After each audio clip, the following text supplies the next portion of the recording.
자, 24회 초반부 해설을 하도록 하겠습니다. 자, 이거는 이제 메가 기출이 주로 나와 있는데, 메가 기출이 어떤 때는 좀 좋은 문제도 있는데, 좀 좋은 문제는 아닌 것 같아요. 전형적인 그 생물의 어떤 생물의 패턴하고 좀 다릅니다. 그냥 단순 어떤 우리 지식형, 우리가 같이 배웠던 신호 전달에 대해서 공부한 것을 확인하는 정도로 여러분들이 생각하시면 좋을 것 같아요.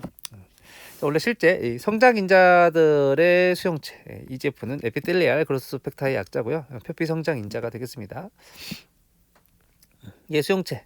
보통 성장 인자의 수용체는 이것처럼 이 그림처럼 리셉터 티로신 키나제 맞아요. 이게 틀리다는 건 아닌데 맞고요.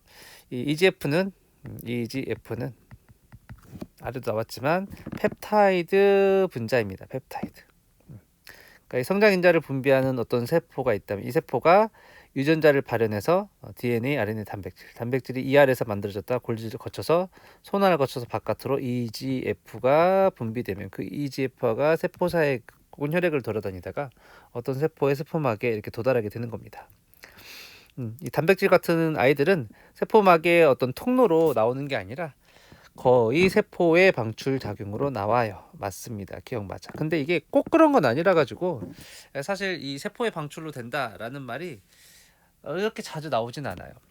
되게 유명한 거 있잖아요. 인슐린처럼 꼭 세포의 방출로 나오는 걸 확실히 아는 경우만 나오지 여러분들한테 이미 어떤 분자를 가지고 이게 세포의 방출로 나오냐 이렇게 잘 나오지는 않아요. 이 문제가 그렇게 좋은 문제는 아니다. 그러나 우리 같이 배웠을 때 이 정도는 알 수 있었죠. 우리 펩타이드, EGF는 펩타이드 호르몬이다. 제가 스테로이드나 아민을 외우라고 했죠. 아민에 해당하는 거, 뭐 티록신이라든지 에피네프린이라든지 이런 것들 외우고 스테로이드, 에스트로겐, 테스토스테론 이런 거 외우고 그렇지 않은 거 다 펩타이드 분자다 이렇게 생각하면 좋다고 했죠. 근데 그러면 또 펩타이드랑 아민과 같은 특히 티록신을 뺀 모든 아민과 펩타이드는 세포의 방출로 방출된다. 정말 여러분들 시험장에서 그걸 풀어야 되면 이렇게 푸시면 됩니다.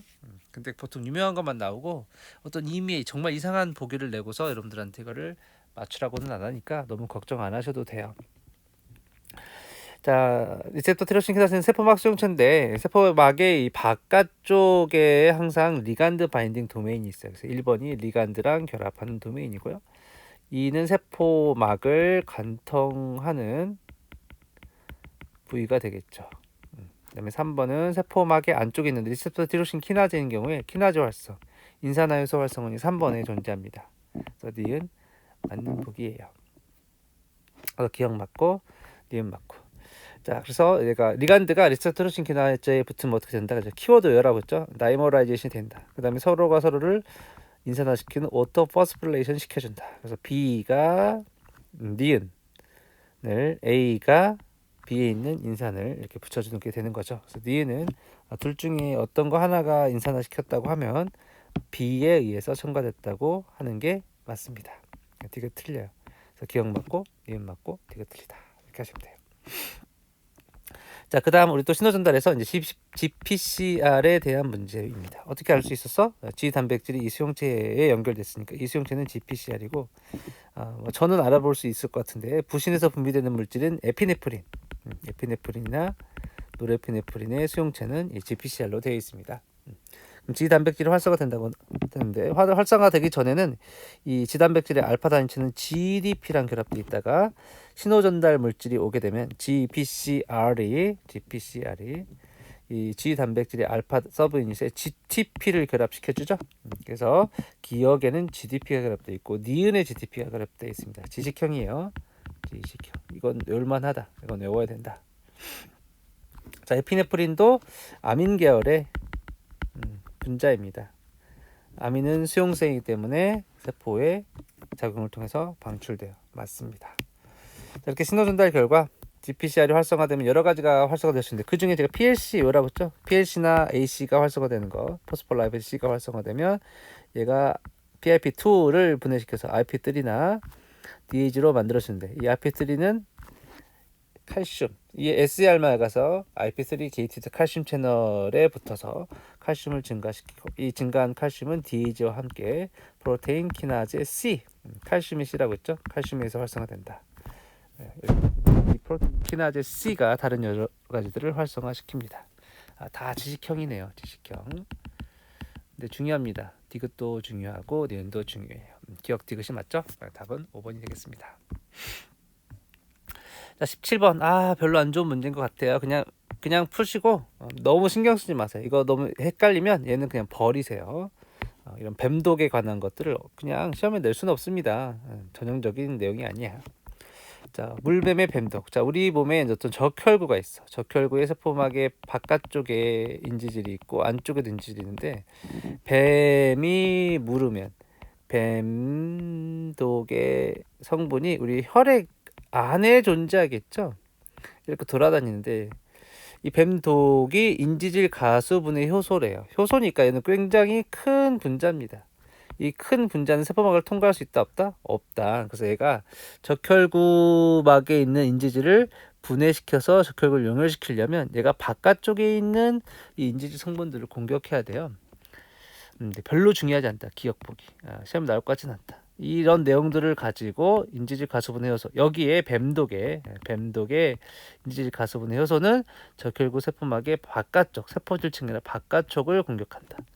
별로 좋지 않다고. 우리 몸에 존재하는 인지질 가수분해 효소는 세포막의 안쪽에서도 작용해요. 왜냐하면 우리 몸에 있는 인지질 가수분해 효소는 이 세포 안쪽에 존재하거든. 그러니까 안쪽에 있는 인지질을 분해하는 데 반해서 이 문제만 그런 거야. 그래서 별로 좋지 않은 문제야.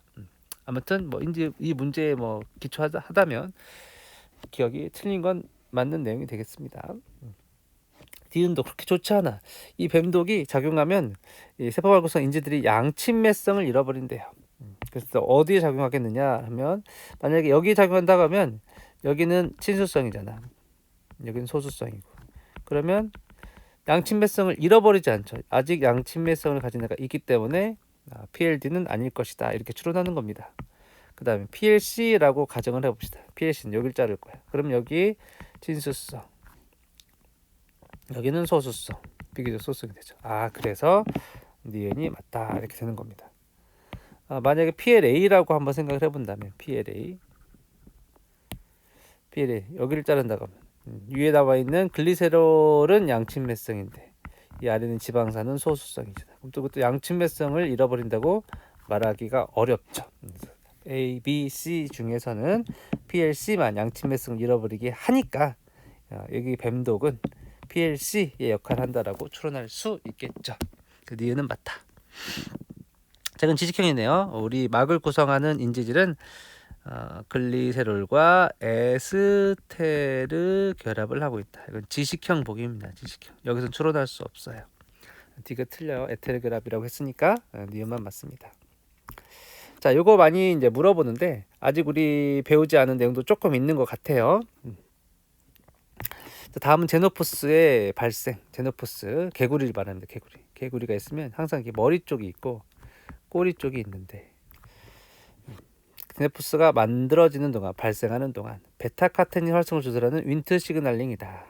되게 유명한 시그널링입니다. 윈트라는 분자가 이렇게 오면 1번 프리즐이라고 하는 세포막 성체가 활성화된다.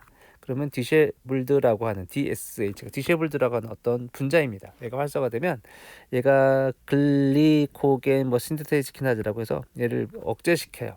그러면 얘가 억제되죠. 근데 원래 GSK3가 베타카테닌을 억제하는 관계에 있으니까 GSK3가 없다면 베타카테닌을 억제하지 못해서 베타카테닌이 많은 겁니다. 자, 윈트는 프리틸드와 결합해서 신호를 전달한다. 그게 지금 여기 나와 있죠. 지금 제가 설명드린 이 과정이 이제 윈트 시그널링입니다.